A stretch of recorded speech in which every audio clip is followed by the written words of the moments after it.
Hi Ivana. So first I'm gonna review the informed consent where you can know the psychological services, confidentiality, professional fees, and insurance. So our psychological services. First we start with an intake and then we follow up with the therapy sessions. That usually takes about 45 to 15 minutes. It's gonna, depending on your issue or the things that you can work through, it can be like once a week, twice a week, but we can figure it out.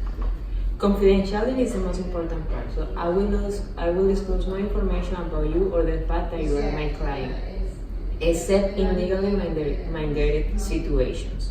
So I will always protect you. So that's my work. So if it is threats of suicide or homicide, child abuse, sexual or physical child abuse, or elderly or disabled individuals, that I will need to disclose. That information will need to disclose. Or if you are being in criminal charge and the court needs some information, but I will always let you know. Professional fees and insurance. The standard fee for the initial intakes is $120. Each subsequent session is $100. So you can use your insurance company, but you will need to collect all the documents that they need. I can help you with any information that you need from me. I'm here to help you. So it is important that you sign this if you really understood this document. Also, if you're unhappy with the therapy session, with what is happening, you can let me know. We can work on that. But if you want to change the therapist, you can also do that. But you always have to let me know. Okay, your signature will indicate that you understand everything. If you didn't understand something, you can ask me and I will respond to any concerns that you have. How are you, Ivana? Well, I'm not that good. Mm-hmm. I've been having some trouble with my classmates because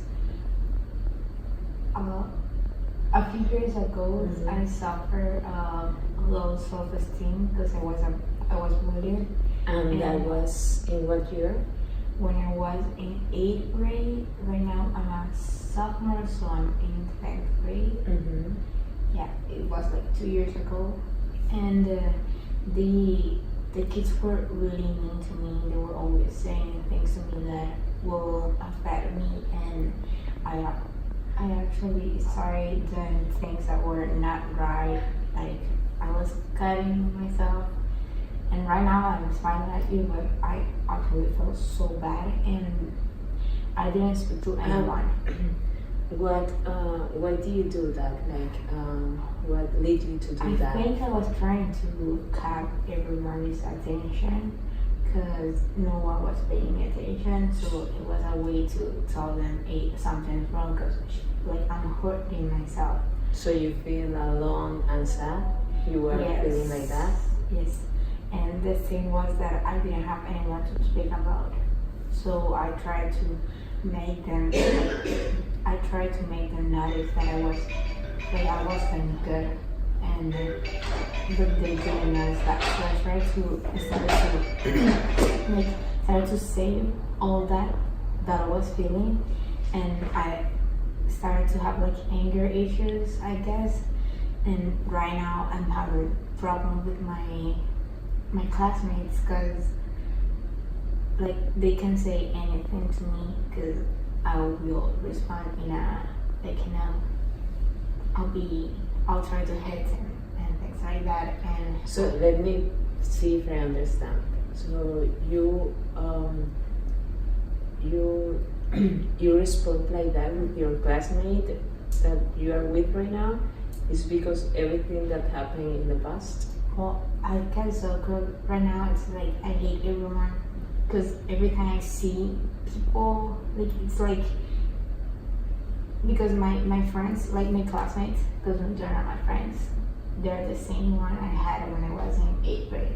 So right now like they don't do anything to me, they don't bully me because I hate them if they do something to me, and it's like I hate them because of what they did when I was in middle school.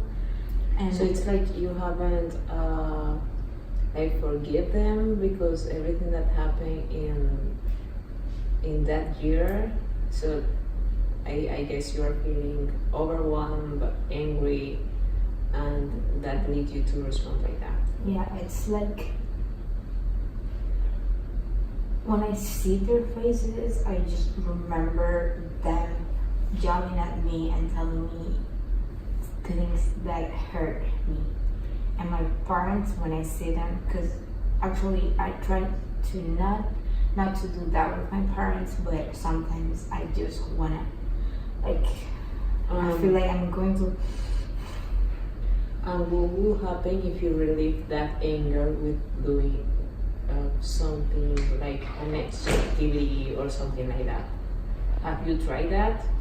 Well, the only thing I do when I feel like that, and I know I can't do anything, like, because sometimes when I'm with my classmates and there's no one around, I just hear them and that's it. They won't say anything because they know it's gonna be worse if they do something.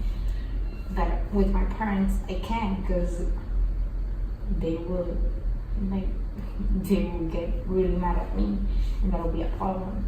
So I just try to, like, I just go to my bed and I start listening to music really, really, really hard and really loud. And yeah, sometimes I yell, but I haven't tried to do anything like, I don't know, any activity.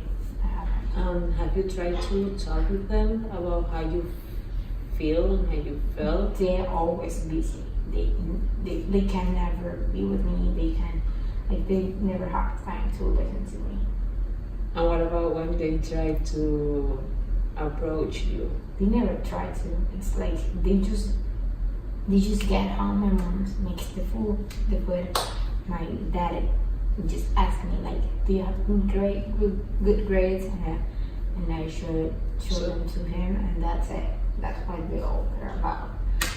They So just you want me to be this perfect girl, which I'm not, and that it's getting me really like it's making me crazy because they don't even know I have problems in high school. But even so you're feeling like alone in your house, in your school, and that make you feel like sad and angry, I guess, and at the same time like you are mad.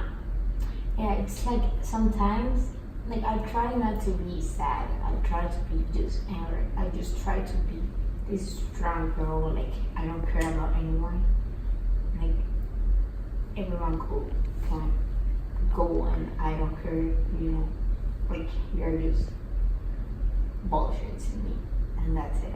I try to feel like that. But actually, sometimes I just feel sad because it's not, like, nobody wants to be alone. And I feel that way. I feel like I'm gonna die alone.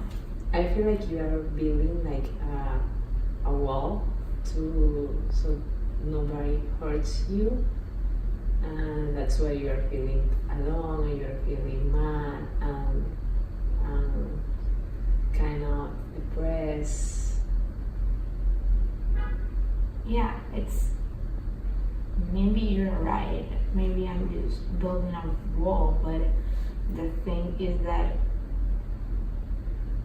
like, this is the first time I get to talk to someone about how I feel, and I really want people to know that. 'Cause if they know I'm weak and I need help, they'll start bullying me again, and I don't want that.